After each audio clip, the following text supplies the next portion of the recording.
2018 meeting of the Zoning Board of Appeals for the City of Troy open. And I'm going to ask Mr. Evans to call the roll. Mr. Clark. I'm here. Mr. Agawas. Here. Mr. McCauley. Here. Mr. Eisenbacher. Here. Mr. Kaltsunas. Yeah. Mr. Lambert. Here. Ms. Koopa. Here. Okay, we have quorum, and we have a full board tonight. Thanks to Mr. Kaltsunas for joining us. And I'm going to, for the benefit of those who are here in attendance that are visitors or guests or the general public, or if you're watching at home on a device or on cable later, I'm going to introduce at this time everybody up here so everyone understands who the various members are and what their roles and functions are. So over here to the your right, my left is Ms. Koopa. She is a planning commissioner here in the city of Troy, but she also is a liaison from that commission to this board, and she's a full voting member of this board. Then over here to her right is Mr. Lambert, and this is Vice Chairman Agawas. I'm Glenn Clark, the chairman of this body. This is Mr. Eisenbacher. Mr. Kaltsunas is an alternate that the City Council appointed quite some time ago, and he will be sitting as a full voting member of the board here tonight. And then over here is Mr. McCauley. And then on the side dais is Mr. Evans, who will be our city liaison, city administration liaison. He works with the city administration during the day, but for our purposes here tonight, he serves in a support function. And also Mr. Motsney here at the end is a assistant city attorney for the city of Troy during the day, and then at our evening meetings, he serves as our legal advisor. And those are everyone that will be participating in this meeting here today, plus whoever from the general public would like to participate as well. Now I'm going to call on Vice Chairman Agawas to read to you our rules and our procedures, which are important for an orderly meeting, but for full disclosure to you, he's going to share them so you understand better what we're about to dive into. Mr. Agawas. The Zoning Board of Appeals is a group of 7 of your neighbors appointed by City Council to decide on requests for variances and other matters that are brought before them.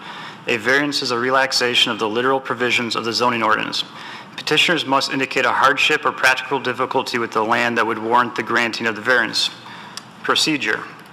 The board will hear the items in the order that they appear on the agenda. When an item is called, the chairman will verify that the petitioner is present. Then the city administration will summarize the facts of the case. The petitioner will then be given an opportunity to address the board to explain the justification for the action requested. After the petitioner makes their presentation and answers any questions that the board may have, the chairman will open the public hearing. Any person wishing to speak on the request should raise their hand, and when recognized by the chairman, come to the podium. The speaker should identify themselves with name and address, indicate their relationship to the property in question, such as next door neighbor, live behind the property, etc., and state whether they are in favor of or against the variance request and give reasons for their opinion. Comments must be directed through the chairman. Comments should be kept as brief as possible and closely pertain to the matter under consideration. Only one person will be recognized by the chairman to speak at one time. At the conclusion of public comments, the chairman will close the public hearing. Once the public hearing is closed, no other public comment will be taken unless in response to a specific question by a member of the board. The board will then make a motion to approve, deny, or postpone the request. In order for the request to pass, a minimum of 4 votes are needed. If the request is not granted, the applicant has the right to appeal the board's decision to Oakland County Circuit Court. Thank you, Vice Chairman Agawas.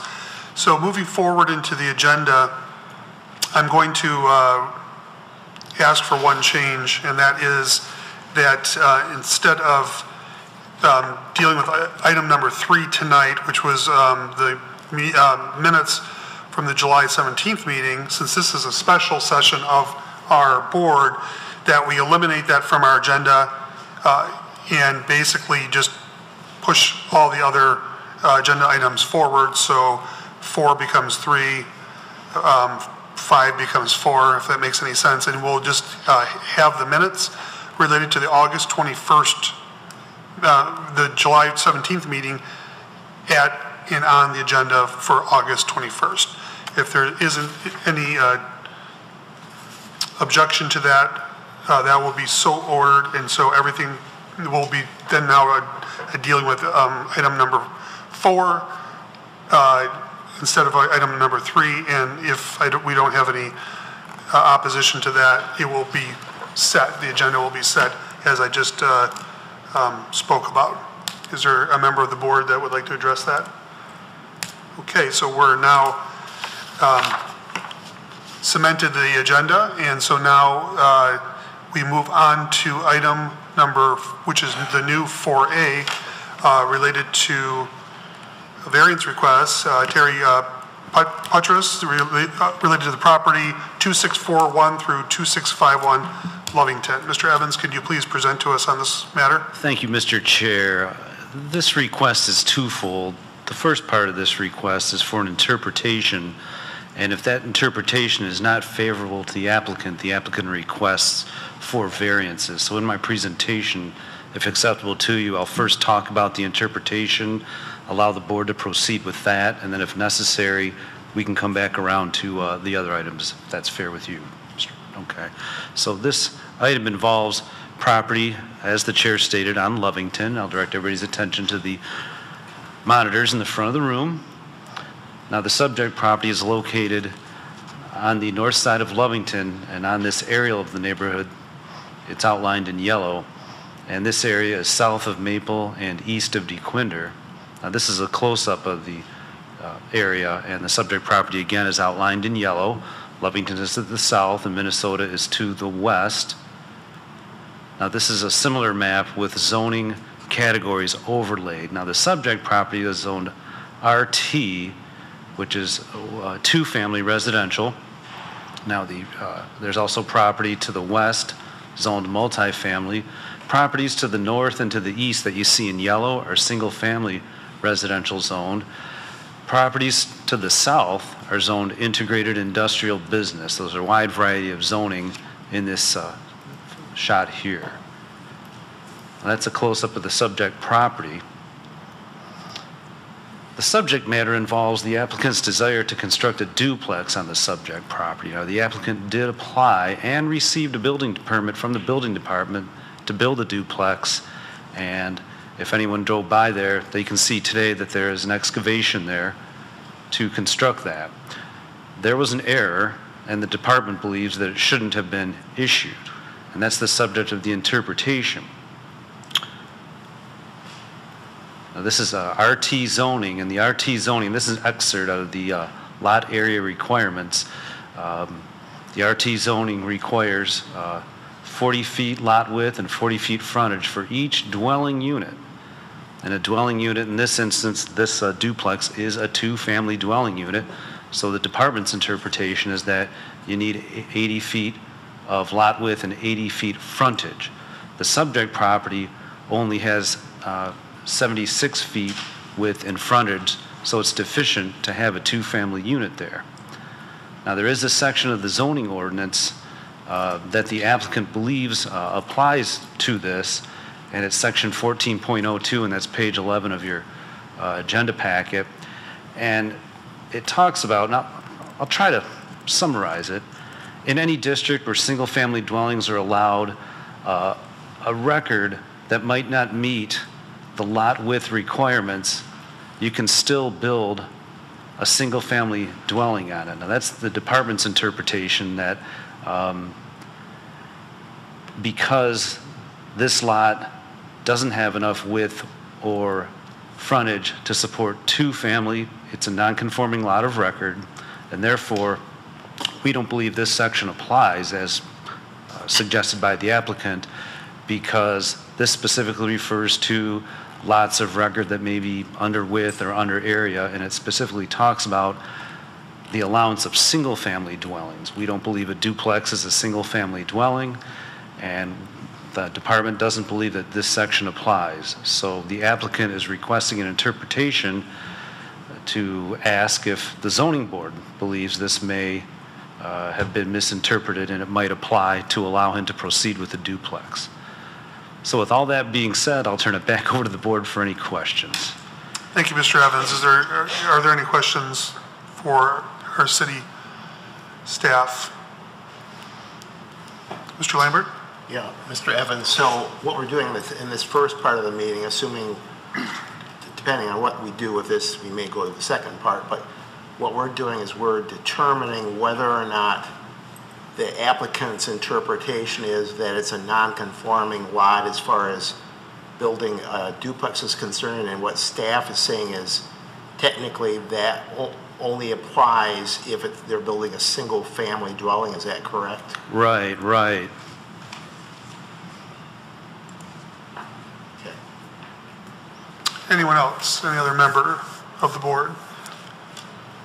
Okay, so we are going to call the petitioner forward to make their case to the board. So if you are the petitioner, please step forward. And you can have any representative with you if you choose. Good evening. Good evening, board members. My name is Martha Vickers. I own the home at 2661 Lovington, the lot east of 2651 Lovington. I'm here tonight to state my views on variances in question. Ma'am, are you the petitioner? Did you file a variance request related to Terry Putras? No, I'm Okay. Okay. We'll reshuffle the deck. If you could just have a seat, no problem. We'll get to you in a little bit. So if the petitioner is here, as I called earlier, now is the time to come forward. Thank you. Okay. Good evening. Good evening. Can you identify yourself, please? Thierry Putras. I'm the owner of the lot on 2641, 2641, 2651 Lovington in Troy.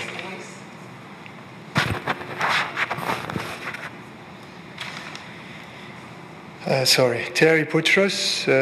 I'm the owner of the lot located in 2641, 2651 Lovington Drive in Troy. Good evening. Good evening. You want to share with us your thoughts about your variance request? Okay.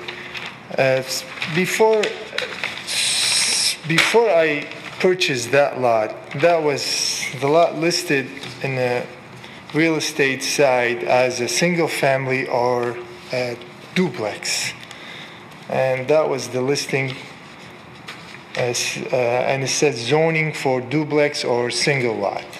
And the reason to purchase that lot for me is I own a house as a single family house, and I try to get duplex to be built. One is to live in, and the second one either to rent it out, or I have my mother, she's old, and we're trying to get her next to us. That's the main reason to get that lot.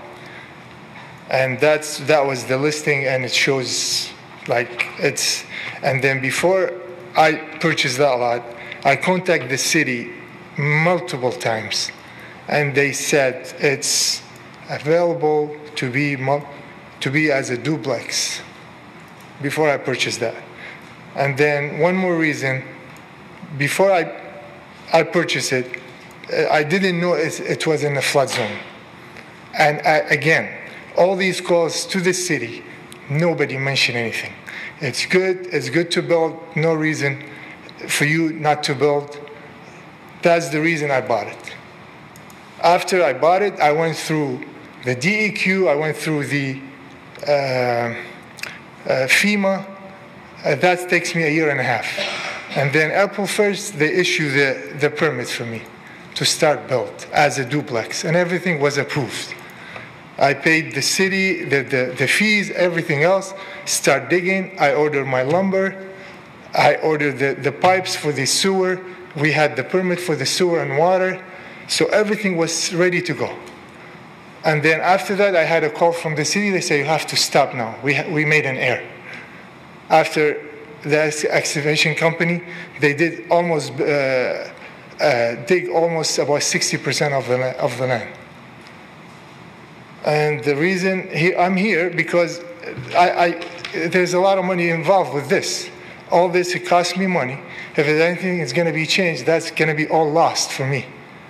And then there's a couple of variances here we already fixed. I mean, as of the width, the sides, and everything that the city asked us to do before we touch anything, we make sure with the city before we did anything. We go to the city, we make sure is that the right way, everything is good, and then we'll go forward. We can't just keep going and then they're gonna stop us and then what are we supposed to do here? That's the main thing. That's my opinion on all this. I mean, we didn't make no mistake. Everything we were going, whatever the city tell us to do, we did. We didn't do anything as we like. Whatever we do, we go to the city, we provide it, they say, okay, this is good, we go forward. And that's all I wanted to say. Okay, thank you. Is there a member of the board who would like to ask a question of the petitioner? Okay, you can have a seat, sir. Thank you. So at this time, I'm going to open the public hearing on this matter and allow the general public to come to the microphone and address the board on this matter. So we'll reserve the first spot for the nice lady here. Good evening, board members. My name is Martha Vickers. I own the home at 2661 Lovington Drive, the lot east of 2651 Lovington. I am here tonight to state my views on variances in question. First off, there are many issues. Until May 2015, this empty lot was unbuildable due to the City of Troy's ordinance on size to even build a single-family home. The City of Troy changed the ordinance at that time to allow for the small lot to be buildable for only a single-family dwelling. So a change in the lot size has already taken place. Said property will hold a 3,100 square foot duplex, which would now be a multifamily. The said property will be 2,780 square feet too small for a multifamily home in the city of Troy, almost the size of the duplex this gentleman is wanting to build on it. Said duplex is too large for lot, which leaves him to apply for another 3 variances, the frontage and both sides, which is a total of 4 variances on a lot that wasn't buildable for a single-family home 3 years ago. Property is located on a flood zone. The front is a 100-year flood plain, which gives it a 26% likelihood of flooding. The back is on a 500-year flood plain. FEMA stated he can build if he adds drains and a 3-foot dip to a retention pond to the backyard as a catch basin, pretty much a slow draining huge pond. They stated he must do these things that they stated to be able to build, and can't even build a shed without permission. I spoke to FEMA personally myself. They also stated he has applied for clearance to be taken out of the flood zone, and FEMA has now denied him and stated property and home will be in a flood zone forever and will have to carry flood insurance. I am very worried. Without close attention to every aspect of this building, I will become in the flood zone or have a flood. The duplex at 2631, which is west of him, right next door, is a 2-bedroom, far smaller duplex on a lot that is 10 foot wider than his lot with the same depth. The total square footage of that duplex is 2,016 feet. The one across the street from him is on a 1/4 acre and is 2,564 square feet. And the address is 2644 Lovington. My home is a 1,600 square foot quad level and is one of the bigger homes on Lovington with a far bigger lot than the duplex, which will swallow my home. The duplex will look ridiculous on that property, and seriously, where would these families play with a 3-foot slope on a tiny backyard? Said property has been sold twice in 3 years. First selling was on May of 2015. I proceeded to go to City of Troy and inquire. That's when the city told me they changed the ordinance on these small lots to being buildable for a single-family home with no notification to the surrounding homes. I then met new owner. She stated she could only build a 1,200 square foot home with no basement. She had no idea it was on a flood zone until then, and put it up for sale. I then drove to City Hall to make sure nothing had changed since it went back up for sale. Still a single family ordinance. It sold on 2/28/17 to said owner. Again, I went to City Hall and was told only a single family home could be built. Come fall of 2017, I came and I met with the new owner. He stated he was building a 3,100 square foot duplex that he planned to sell as soon as it was completed. I then drove to City Hall. They stated no permit was bought and he could not build a duplex on a single family lot. Then I saw surveyors out there measuring the yard and the new owner. He stated again he was going to build a duplex and sell each side separately. I again went to the City Hall. They stated no permit has been applied for and that he could not build a duplex and definitely would not be allowed to sell it separately because that would classify it as a townhouse. April 2018, I met his builder personally and on said property. The builder stated he was going to build this huge 3,100 square foot duplex. I asked him any questions and he stated the owner has no plans to live here. He is going to sell duplex after it's finished. He's going to flip it. Went to City Hall again. Got same story. Single family home. No permits were purchased nor approved. Came home from work the latter part of May to see them digging this huge hole. Spoke to the operator of the backhoe.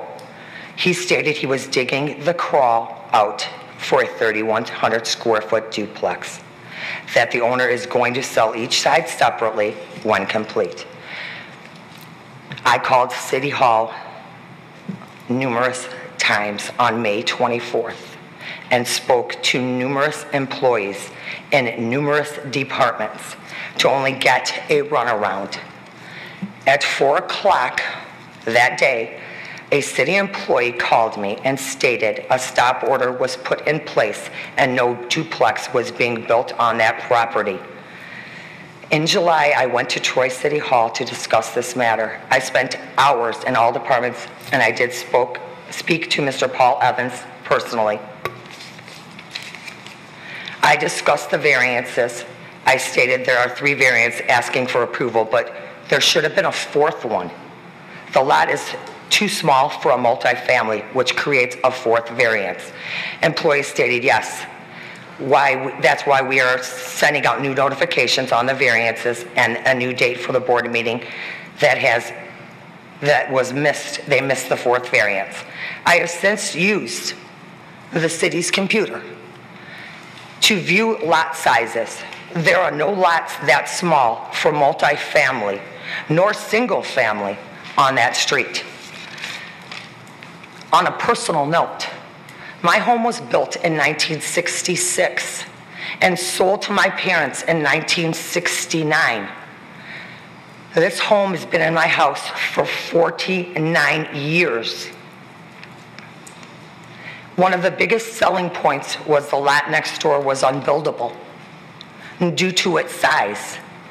My family has owned it for 49 years. I purchased it in 2000 and have maintained the lot next door for 16 years for free, because the city would only come out twice a year to mow it. So it would be to here before it ever got mowed. I fertilized it, I maintained it. Just to keep it looking good, because we do have multiple duplexes on that street. When my parents bought that house, there were no duplexes. There was only the basements of a few dug, and my parents thought they were going to be nice big homes on these quarter-acre lots. Then the divider came in. I'm sorry, I'm not a good public speaker. Just one instance that happened recently.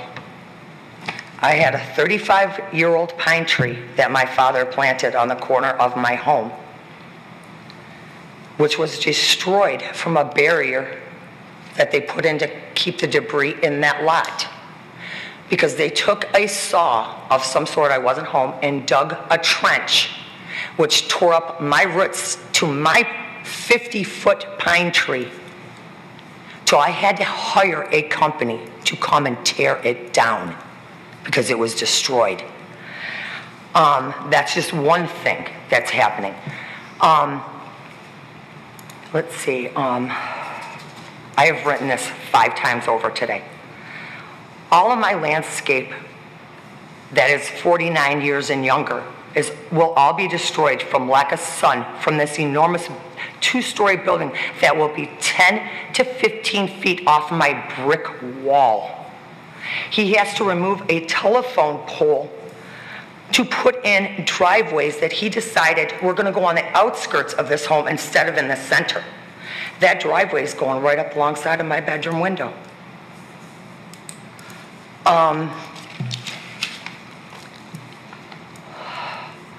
All in all, this is a peaceful, quiet street. It's not the best neighborhood. There's duplexes across from me. There's an empty lot with factories behind it. Can you imagine a 2-family home with 4 bedrooms on each side, which is a total of 8, being built on a small lot 10 feet off of your home? Think how many people will reside in said home.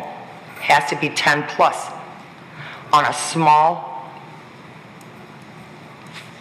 lot that was supposed to be for a single family home. With all this being said, I'm asking the board to deny all variances and to stand tall for all the folks that have owned homes on this street for many years. This rental duplex will decrease the value of my home. There's enough rentals that are untaken care of already on this street. Literally condemnable. Thank you, board members, for listening to my views on said property. Thank you. Is there another member of the public who would like to address the board? And I do have pictures, if anyone would like to view these. Would like to share them at the end here, and they will be passed down, and then they'll be part of the public record. Am I allowed to explain that? No, you're not. I'm sorry. Good evening. Good evening. My name is Jeff Pollock. I have owned the property at the very top center of the picture, 890 Minnesota, since the Persian Gulf War. Previous owner of a property that would have been above the top left corner. I've lived in Troy since '68, with a short period being away. I will try to swallow all the things that I want to vent.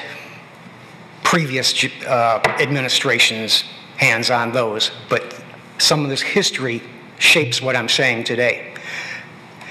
And as a note, they just put up that big electronic billboard sign on DeQuinder, And surprisingly, today there was a rollover accident right where that sign was. Is that just a coincidence? Or is it a distraction? Now, I know some of you are not in favor of these things, and it's going to be a legal fight. Board does not have any jurisdiction over any. I assume so, but still, I'm just looking at the decisions made and We the talk results. about the property in question. My concern, this property is all clay. Every springtime, it turns into pudding. I've had years where it wasn't until almost July when I could get the grass cut because it's so mushy. I have a basement. I've already had damage because of the property to the north of me that they allowed him to backfill. And when the city saw the damage they were causing, they had to, at city expenses, come in and put a drainage system to stop it. Now, once again, this is old news, but these are all the things that shape my opinion on this. So I see this property with this Bigfoot going on it and no property to support the rain runoff. So what do I see? A big piece of non-absorbent material diverting all the water onto my property. And that's one of my complaints with the previous owner of the one north of me.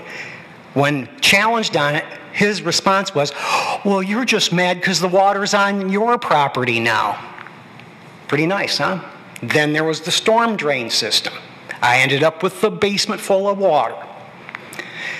But here's the big one for me. I dare you to drive down Lovington in the evening hours and count all the cars that are parked on the street, even though there's driveways empty. Add to that all the cars that are parked right in front of the no parking signs. Now ask the fire department what they think of that. Thank you. Thank you. Would anybody else like to address the board on this matter?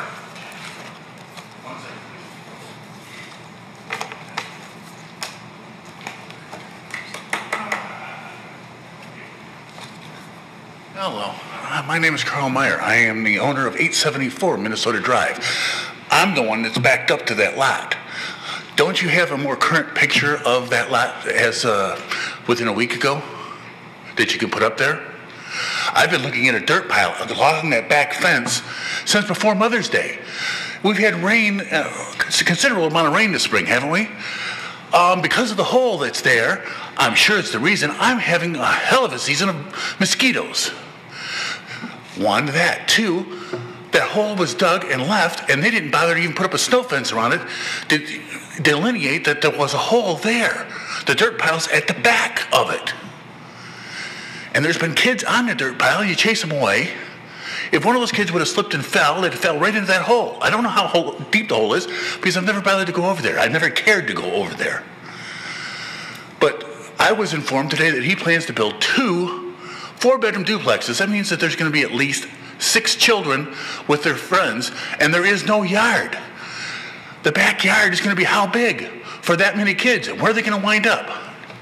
More than likely in my yard, or things are going to happen in my yard. And I don't want it. I wanted to buy that lot at one point. I was told it was unbuildable. I wanted to buy that lot so I could have a driveway and put a house on the back of my property for my mother. No, you can't do that. You can't have 2 driveways to one property, I was told, in the city of Troy. And I was told that that lot was unbuildable. I was never informed that the lot had changed to be buildable. When I was told it was, I was informed that the person that bought it was going to build a 900 square foot house. It was going to be a 1.5 story, but 900 square foot of usable space is what the lot was supposed to be buildable on. Now, how big is this man proposing to build? How many square feet of ground space is he taking? Isn't this something more extra? It's just the aggravation and everything else. I'm not vindictive. By all means, build a house on that lot. Just not a duplex. Because, like I said, when you have a 4-bedroom home, you're going to have at least 3 children, more than likely. Then the children will have the whole back to play in, not just half. And it's already, 10 or 12 feet from each side? That's not no room. to have tried to have children play up the side of the house even? And if they do, then they're going to be right outside the windows of the neighbors. And I don't think that's right. Thank you. Thank you. Would another member of the public like to address the board?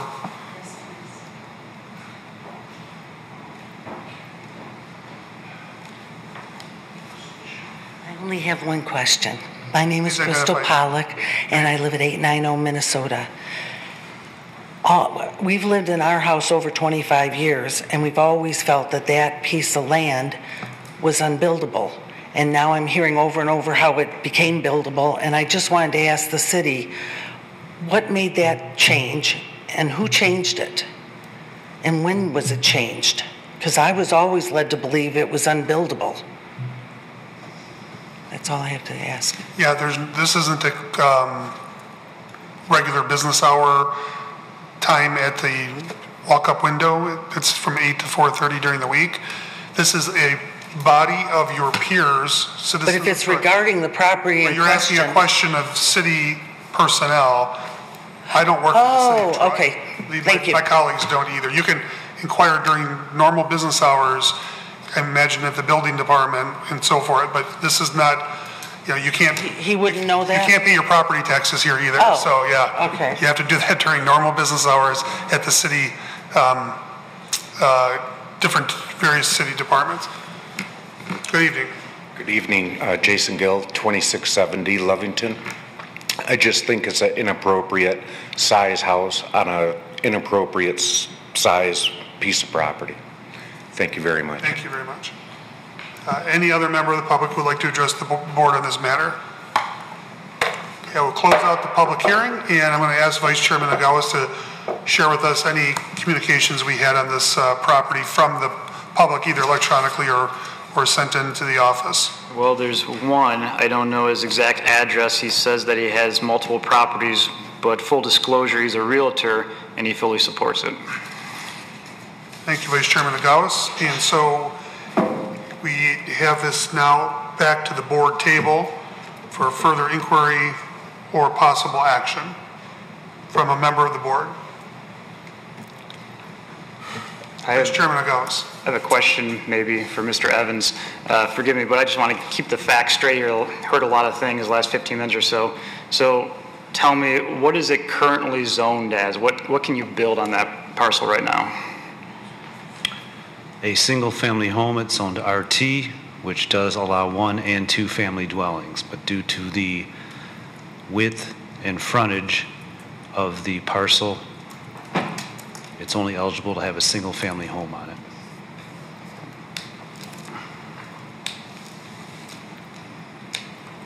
Mr. Lambert.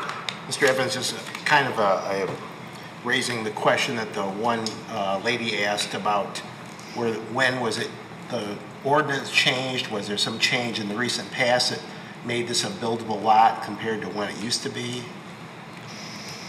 I haven't researched the zoning ordinance changes for this subject site. I have not researched whether or not it was buildable, so I don't know.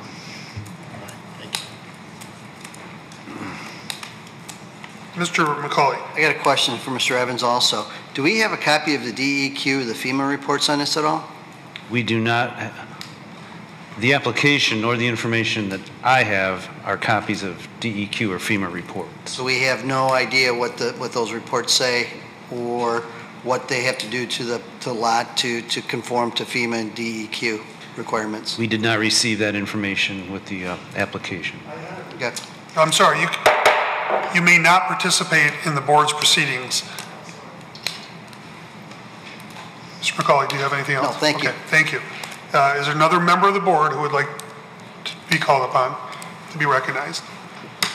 Ms. Koopa. The applicant mentioned that was indicated on some sale that he could build a duplex. Is it possible that a realtor could have misinformed at the time of sale? Are you asking me that? Yeah. Like how would a realtor know whether it can be? I represent the city. Right. I don't know how an entity outside the city, if that could have happened or not, I don't even want to speculate. Mr. Lambert. As a follow-up, wasn't it a city employee, though, that told the petitioner that he could build a duplex on the site? Is that correct? I don't know who. My involvement with this was simply I was brought in when the city discovered that there was an error, and staff identified that potentially one avenue to get the applicant what they wanted was to come before this board for either interpretations or variance. Is there another member of the board who would like to be recognized? Yeah.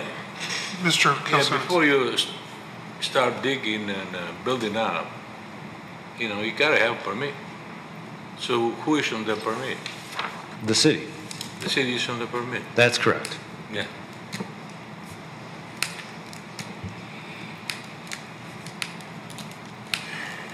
So is there a member of the board who'd like to recall the petitioner?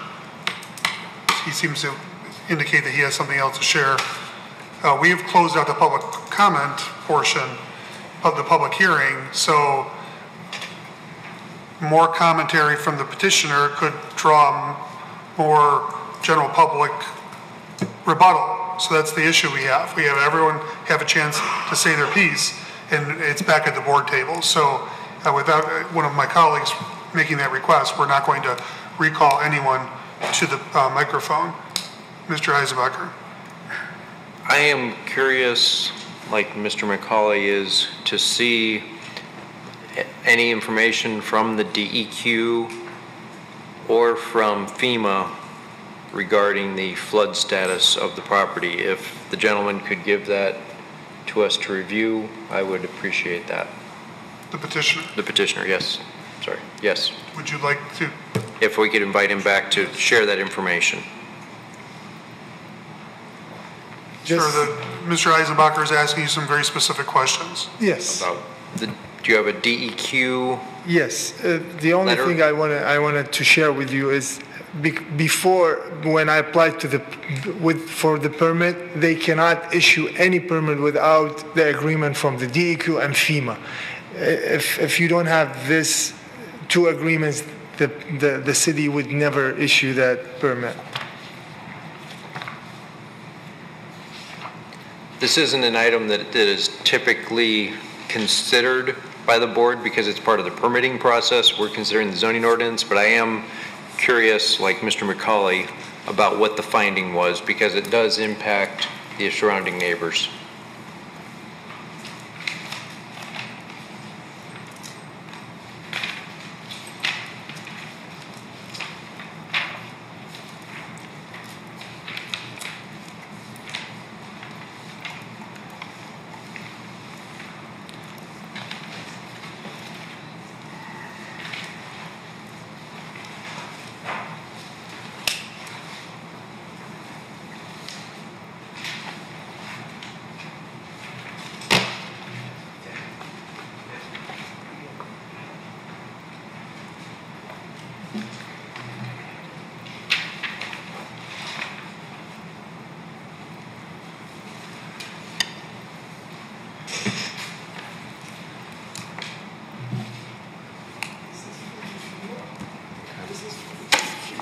Okay.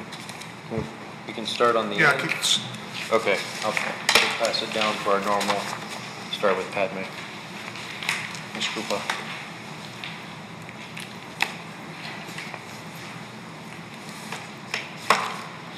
Okay. Thank you. So we'll take a little time to digest that. Is there any other member of the board who'd like to be recognized on another matter?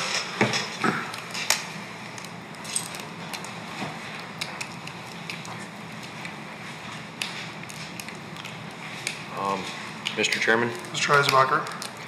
Again, we have a two-part question from the city staff. The first is the applicability of section 14.02A to this lot.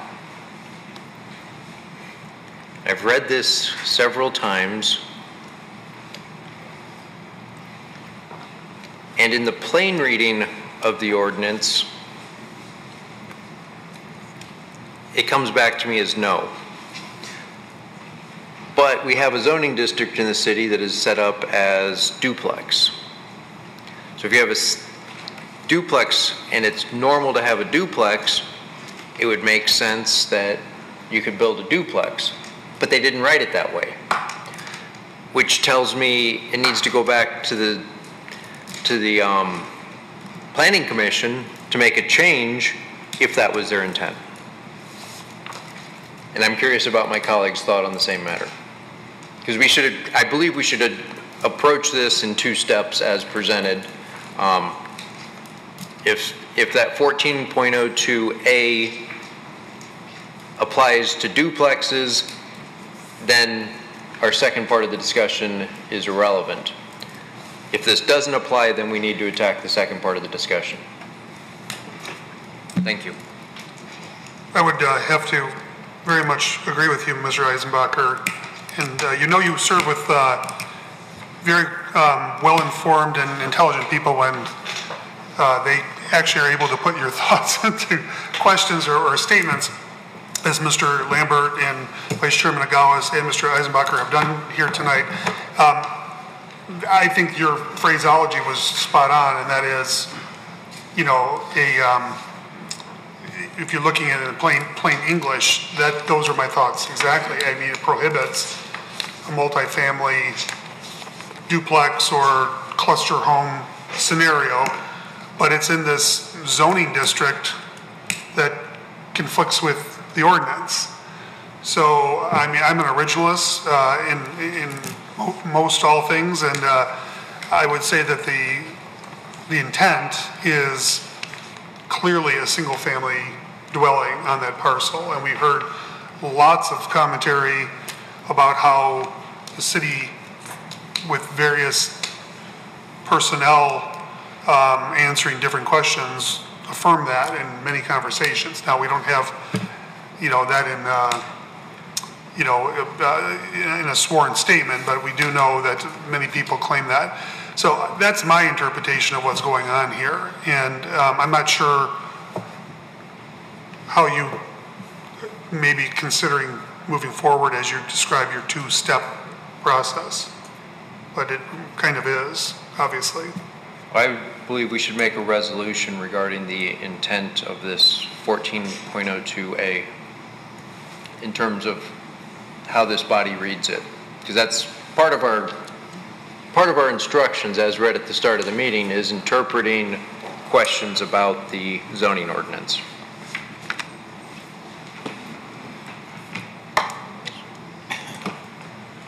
I got a question. Mr. Kelsunas. What are our legal responsibilities here? The zoning ordinance says if there's a request for an interpretation, this board shall make an interpretation. So this board has to make a decision on their request for an interpretation. So, yeah, you have to interpret the ordinance as requested, or not as requested, but as you see fit. So, yeah. Mr. McCauley. And help me if I say this incorrectly because I'm still learning this. I'd like to make the motion to deny the petitioner's request for the variance for that property for 1402. Is there a second to Mr. McCauley's motion? Mr. Lambert. I'm not seconding it, but clarifying it, and I would second it if it's clarified. It's not that we're denying the variances.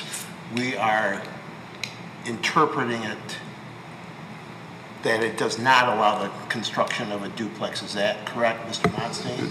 That would be, yeah, that would be the first resolution has to deal with the interpretation. That's Mr. McCauley's motion. I'll second it. Yeah. Yes, it is the interpretation. Mr. McCauley's moved and Mr. Lambert has seconded. Is that correct? Yes. And now we can discuss. Is there any discussion on the motion before us? Vice Chairman Agawas.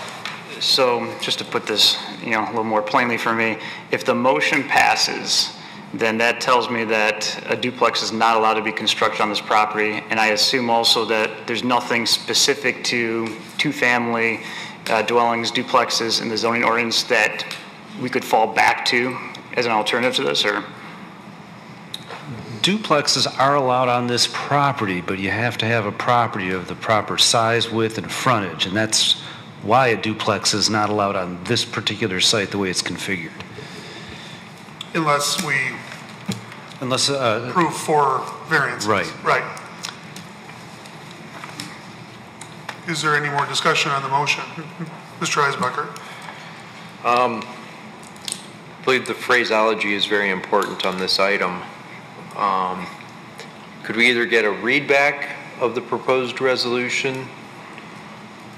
Because it, in my interpretation, and I need to look at the agenda at the very top, is that we are questioning whether 14.02A also applies to duplexes. And the answer is it only applies to single family. that is the question, right? Since Mr. McCauley accepted the friendly amendment, if you will, by Mr. Lambert, even though it wasn't a formal amendment, it does, under Roberts, that does become the motion. So can we just have your restatement, Mr. Lambert, of what you...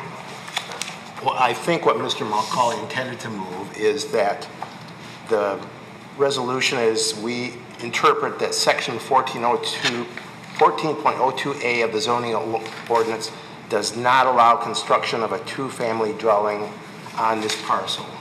Would that be correct from both staff and Mr. McCauley's point of view? Mr. McCauley? Does that work for us as far as what we need? I'm good. I'm very comfortable with that. I'm just making sure that it fits. Yes, I think it's a good use of the existing language in the request, and I think Mr. Motzley. Thank you, Mr. Lambert. Right, and a yes vote to that would mean it's this board's interpretation that the ordinance does not allow a duplex. I would, just one quick thought before we have a vote, because I think I'm sensing that we're concluding our comments. You know, we heard different commentary by the general public that the petitioner or petitioner's representative, I think it was both, essentially said that the property was being built as a duplex or a townhouse for the purpose of resale. The petitioner himself at the beginning said that it was for his usage or residential situation, and then likely his mother. At the end of the day, it doesn't matter who is going to be occupying the structure immediately, because every building can be sold. And so and any property owner has that absolute right to sell their property. So the way I look at this is, as Mr. Eisenbacher brought it up, what is the intent here? What was the intent when the ordinance was adopted via the Planning Commission and the City Council? And I think that keeping to the original intent is very, very important. And otherwise, we're a board that comes here monthly, and in this case, twice a month, for basically stripping and striking away based on a whim. And I understand that people have the right to request relief when it has to do with a parcel that has a problem that runs with the land. That's not the case here. You can build a single family home there without for variance requests and need for approval. That is a fact. And so there could be a beautiful ranch or bungalow or what have you. It doesn't matter. At the end of the day, something nice could go there. And that still is the case no matter what we do here tonight. So on that note, I'm going to vote yes in favor of the motion. Is there any other member who would like to be recognized?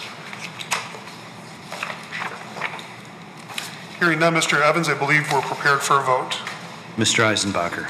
Yes. Mr. Kaltsunis. No. Mr. Lambert, Yes? Ms. Koopa, Yes. Mr. Clark, Yes. Mr. Agawas. Yes. Sorry, Mr. Go. Mr. You're important too. Motion carries. Mr. and- McCauley. Oh, I did, sorry. Mr. McCauley. Yes. Okay, now I can say that the motion passes. I apologize for everyone for that. I want to just say thank you for everyone who came here tonight, and we're going to move on to our next agenda item. Two-part. Oh, that's right, there is a second part. So that's the first part. Now Well- the request for variance. And Mr. Motzny, you want to address that? That is correct. There is a second request now for the variance. Okay. So that was the interpretation. Now to the other meatier part, I guess. Right, I'm going to pick up a little bit where I left off. As everybody's aware, a duplex is being proposed. And this is a copy of the site plan that was submitted by the applicant. Now, this is the border of the property. This darker line in the middle is the building footprint. And I've circled the appropriate portions of the variance being requested. So the parcel has 76 feet of width and frontage, and they need 80 feet of width and frontage. So they need a 4-foot variance there. The parcel area is 7,220 square feet. The ordinance requires that there be 10,000 square feet. Now, the total of both side yard setbacks, when you add up the left and the right, is supposed to be 14.25 square feet. The ordinance requires a minimum of 15. And the front yard setback is proposed to be 21 feet, and 25 feet is required. So I'll turn it back over to the board for any questions. Mr. Eismacher. That 35 feet that's shown for the rear yard, is that the limit? Right. Okay. So you couldn't just move it back 4 feet, it would have to be 4 feet smaller in the front. If they did push it Yes. back, then they'd be requesting 35 is the minimum, so then we'd have a rear yard variance. So basically,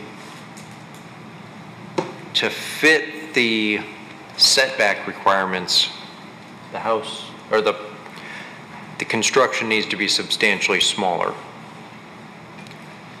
There's nothing that the applicant can do about number one, the 76 feet of width compared to 80 feet, and 7,220 square feet instead of 10,000 square feet. Okay, thank you. Mr. Chair, Mr. McCauley. I got a question for Mr. Evans. If I look at that back area of that, it says PR cut area. Is that where that there's supposed to be a retention basin? Right where the 76 is circled? Yes. Is that supposed to be a retention basin for the flood zone area? I'm not sure. I'm not sure. Didn't think to look into that as preparation for tonight's meeting.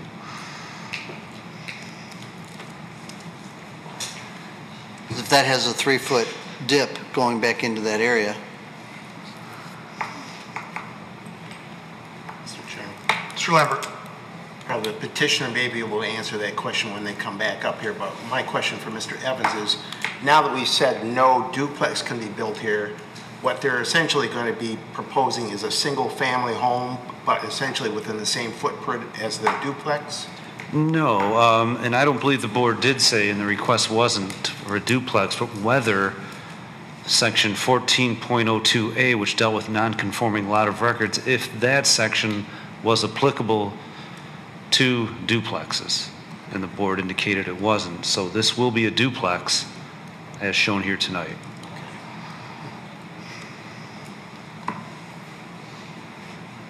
Provided variances are granted.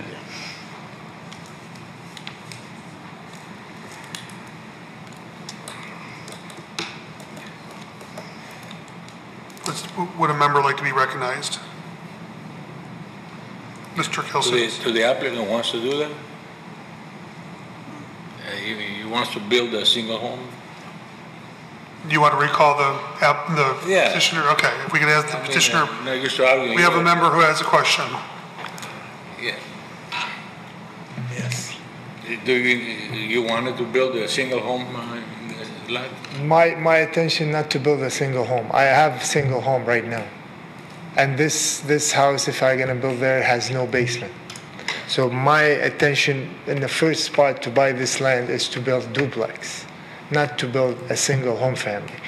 And if I'm going to do single home, every money I spend in this project, I have to repeat every single step again.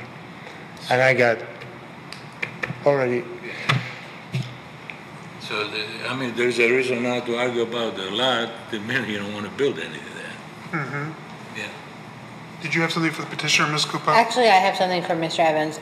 Excuse me, what I just want to I want to mention one thing about the dimension there. The 25-foot, the frontage, and we have the 21-foot. We asked the city they said you can count from the porch all the way to the front is 25 feet. And that's the reason we kept it at 21. They said is the 4 foot of the porch it's covered, which is the layout of the 25. And the sides we have it 15. If you look at the sides, you can see the 10 and 5. So that's the two variants. Only the frontage is 76 and we are 4 foot there. And the size lot. And all the duplexes around us is the same size or less of the size of the lot in the same street. Thank you. If you could have a seat, please. Mr. Lambert. Question. Mr. McCauley was wondering about that back area there. Is that a retention pond area or what is the PR cut area? Do you know what that is? What is it? This is my engineer. I don't know. He knows. Come on. Yes, you can come. Thank you very much. Just identify yourself. Frank Hanno, civil engineer with JD Civil Engineering. We worked on the project for over a year and a half now. We got the permit for DEQ, FEMA, everything good. We approached the city regarding the porch, and they said the setback is not counted from the porch itself, it's from the building, which that gives us the 25. And before the meeting, I was asked to work another plan to have the 15-foot setback, and I did prepare an alternate plan I can provide you with that. So the only variance was asked before, which is the side setback and the front. I don't think they're there anymore with the new plan because we provided 15 on both sides, and the 25-foot is measured from the building, not from the porch. Another issue, I hear many times that there is a detention in the back. There is no detention. This is the cut and fill. The FEMA requested that, and it is not 3 feet, it's 3 inches. You cannot even tell that if you look at it. Okay, if you want to share that with the board, you can pass it to the end there, and we will take it into the record. Thank you. Thank you. Ms. Cooper, did you have something? I did have a question for Mr. Evans. You can have a seat, please. Thank you. There would be no variance request if they built a single-family home. Presumably, if they met setback requirements, yes. The property is large enough to support. Let me double check, as a matter of fact. I'm still going back to the issue of why the property is buildable or whether it's not buildable, and what is a history on that, why it suddenly became buildable. So my apologies if I'm stuck on that. I think there was a lot of members of the general public that were inquiring about that as well. So I need like a magnifying glass. Yeah, so the minimum size, lot size per dwelling unit, as indicated in the table on the overhead, is 5,000 square feet. So this property is over 7,200 square feet. So there's enough room on this property, including enough width and frontage, to allow a single-family home. So as long as they can meet the setbacks, the height, and any other zoning ordinance requirements, someone could put a single-family home on this property based on zoning standards.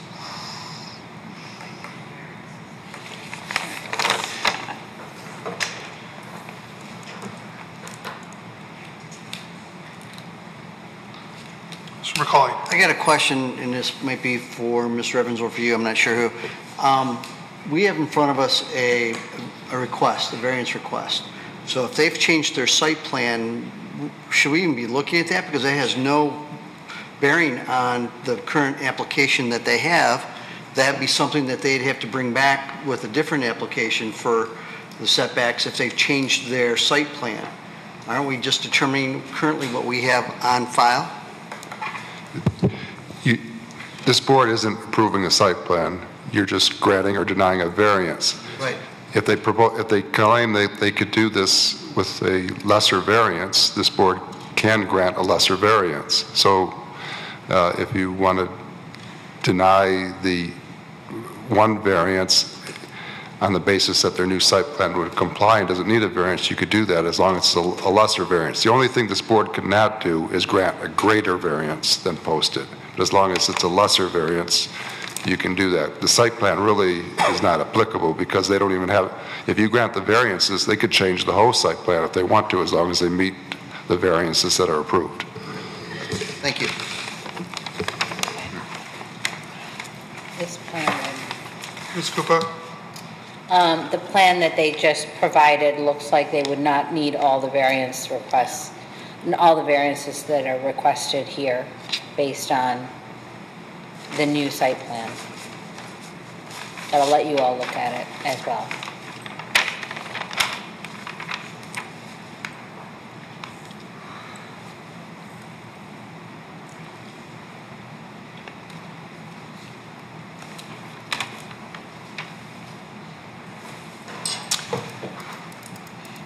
Is there a member that would like to be recognized?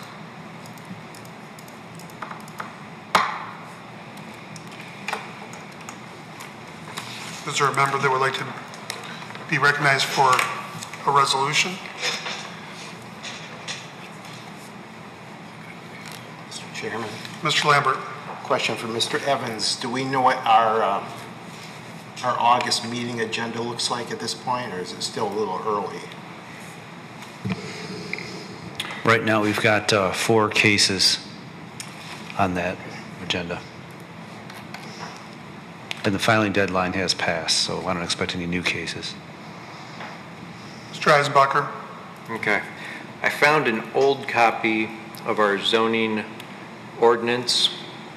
This is pre-revision that occurred, I believe in 2014? 2014. This section that we discussed, the 14.02A, does not exist in the old ordinance. So that section was added. Also, I believe there were some changes to the flood rules. And that's what I believe made the property, which may have been at one time unbuildable, into a buildable situation. So basically that 14.02A says that any single-family dwelling lot of record that existed when the zoning ordinance was adopted is buildable for a single-family dwelling. So the lot existed, it's buildable for a single-family dwelling. And we said, yes, that applies to a single-family dwelling, not to a duplex. Now we have in front of us the request for the dimensional issues. I personally, I am open to discussion of those first 2 requests, the 76 feet of width instead of 78 feet, and the reduction of area to roughly 8,000 square feet instead of 10,000 square feet. I'm not open to the setback reductions just because of the nature of the neighborhood. This is a neighborhood which over time was developed with duplexes. I've bicycled through this neighborhood many times with my children. It's a shortcut for heading south. And that's the nature of the neighborhood. You look at it, the map, there's roughly 16 duplexes, and there's several lots on this street, or a few lots on this street that have not been developed. So this is going to be a recurring thing, I believe, that may come back to us in the future. So this will be a precedent. This board has granted much larger variances than 4 feet for front setbacks, and we've granted variances along the lines of an 8,000 square foot lot instead of a 10,000 square foot lot. That's where I'm open to this request. It's very unfortunate that the petitioner and the homeowners received 2 different sets of information to their questions that they asked. That's the crux of the difficulty in front of us. I'm curious about the other board members' thoughts on the width and the lot area.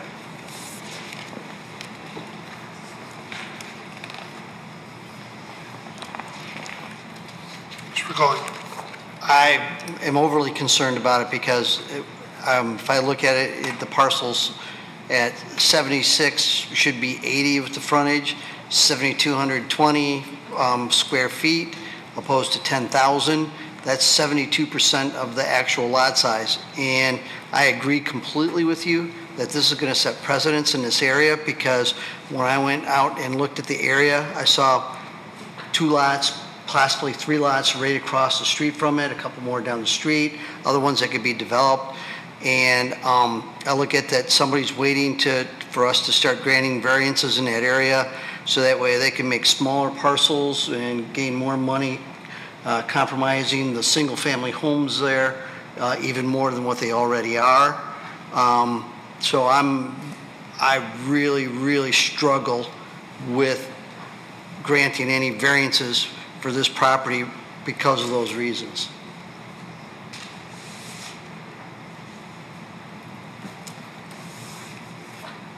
Is there a member of the board who would like to be recognized to make a motion?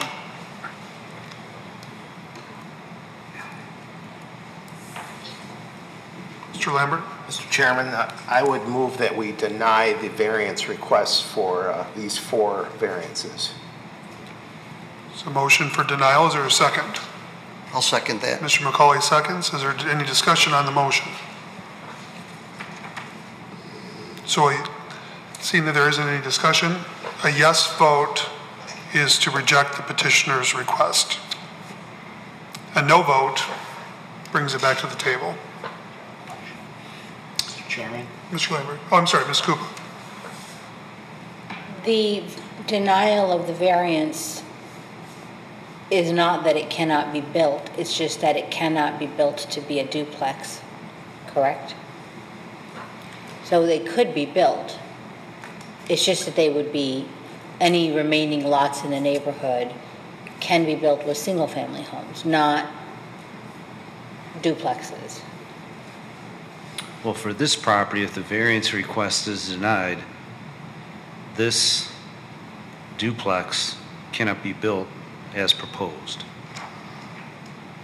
If they met setbacks, they'd still need a variance for lot area.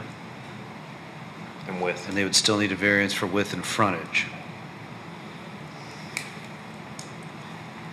So to clarify that, and I think I understand your question. I don't know if I got a clear answer, though. Maybe I can keep going on it. Hypothetically, if this was a single-family house being built, we'd still have a 25-foot front setback, 35 rear, a 5 minimum on one side, combined side would be 15. Right. What is the total lot size required for a single family?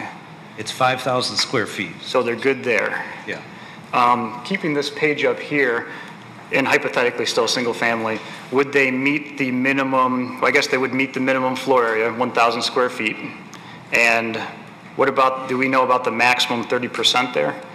I haven't done any math on that, but, Well, if they don't propose to cover any more than 30%, they should be fine. okay. Do we know in this case, well, I guess, forget it, that was the hypothetical anyway. So really, we'd be talking about the front, we still need a variance for the front and the sides, though. For this, If this was the same, I guess, floor plan for a single family. For example, if this were the same footprint, Right. not a duplex. Yes, Right. that is correct. So it wouldn't be free and easy, just use the same, I guess, You'd still need the setback requirement. Right. Is that, I don't know. Yeah, that's, So it really is a lot of hypothetical. Yeah. Because you don't know what a petitioner would do with this parcel in the future. But we do know the petitioner's request here. That is certain. And that's what we'll be voting on tonight. Ms. Koopa? is Lovington parking on both sides? And what is the width of the road? Do you have that? I don't know about parking on both sides. Okay. I could give the board an estimate of the pavement width, Okay. if that was desired.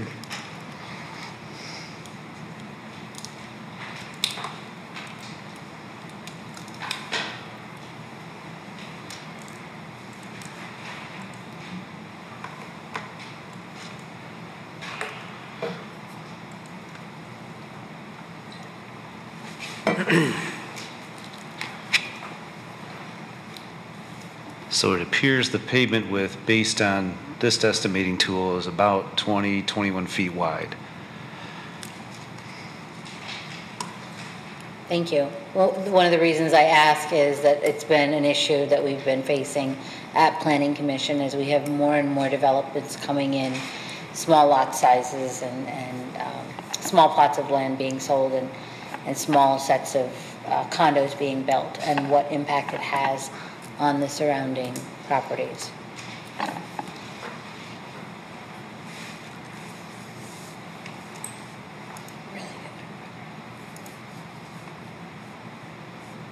Any further discussion on the motion? Hearing none. Mr. Evans, I believe we're prepared for a vote. Mr. Kaltsunis. Yes. Mr. Lambert. Yes. Ms. Koopa. Yes. Mr. Clark. Yes. Mr. Agawas. Yes. Mr. McCauley. Yes. Mr. Eisenbacher. Yes. Motion carries, and so the petitioner's request for a variance has been rejected. We move on to communications, which is now item 5. Mr. Evans, do you have anything for us in this area? I do not. Okay, then we move on to miscellaneous business. Is there any other business before the board here tonight? Mr. Eisenbacher. I believe this section of the zoning ordinance should go back to the Planning Commission, and I would like to request that our representative take it back, and if it's appropriate for the duplex zone to have duplexes as a minimum usage, I believe that should be clarified. If it's not the intent, then it should stay as is. Ms. Koopa? I would like to acknowledge one of the great planning commissioner mentors, I would call him for me, Don Edmonds, passed away. Just if we could take a moment of silence for him.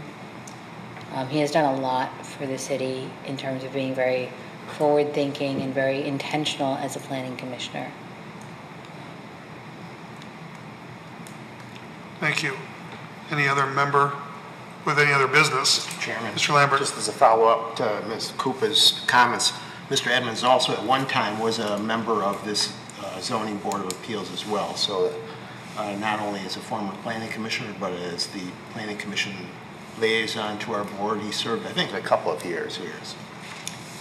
Yes, he did, and he was very knowledgeable in a lot of different areas, so he'll be missed in the city. I understand reading in the paper that he was involved in a lot of things that I was unaware of, so obviously, he was a pillar of our community. Any other miscellaneous business for tonight's board? We move right on to public comment. If you are a member of the public and you'd like to address the board on any matter, please proceed to the podium at this time. Can I ask one something? No, you cannot ask anything from the gallery. You can come to the microphone. Clarification that I'm trying. Well, then just, I'm having a hard time. there's no reason to be yelling about anything. We cannot take public comment from the gallery because it's not on the record. It has to be reserved until someone gets to the microphone. All right, simple. Those are the rules of the, Okay, of but the simple state of clarification Michigan. is all I was asking for. 1402 is what made that lot on Lovington buildable. That's all I need clarification of. Because Mr. Eisenbacher said that that amendment was made in 2014, which then made that lot buildable, yes? I'm sorry, this is public comment. You can make any comment you like. This is not a question and answer session. Well, I have absolutely nothing other than, that's all I wanted to know and The have city answered. I'm sorry I didn't during have knowledge beforehand, but thank you. 8 to 4:30 p.m. We are not the city of Troy. We are not city employees. Any other person who would like to speak to the board on any matter? I just want to thank each and every one of you for putting your input in and your thought process into this denial of this variance, and I appreciate it greatly. Thank you so much and have a great night. Have a good night. Thank you. Any other member of the board or public who would like to address the board on any matter? I'm going to close that portion out, and we will be adjourned until August 21st. See you everyone then. Thank you very much.